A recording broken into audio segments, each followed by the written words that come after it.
আল্লাহর সন্তুষ্টি। জান্নাতে উল্লেখিত সমস্ত নেয়ামতের চেয়ে সবচেয়ে বড় নেয়ামত হবে স্বীয় স্রষ্টা মালিক রিজিকদাতার সন্তুষ্টি, যার উল্লেখ কোরআন মাজিদের বহু জায়গায় করা হয়েছে। যারা আল্লাহ ভীরু তাদের জন্য তাদের প্রতিপালকের নিকট জান্নাত রয়েছে, যার নিম্নে স্রোতস্বিনীসমূহ প্রবাহিত, তন্মধ্যে তারা সদা অবস্থান করবে এবং সেখানে পবিত্র সহধর্মিণীগণ এবং আল্লাহর সন্তুষ্টি রয়েছে।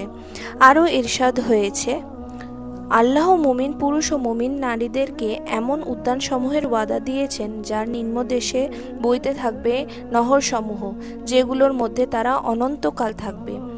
আরও ওই উত্তম বাসস্থানসমূহে যা চিরস্থায়ী উদ্যানসমূহে অবস্থিত হবে। আর আল্লাহর সন্তুষ্টি হচ্ছে সর্বাপেক্ষা বড় নেয়ামত, আর এটা হচ্ছে অতি বড় সফলতা। সূরা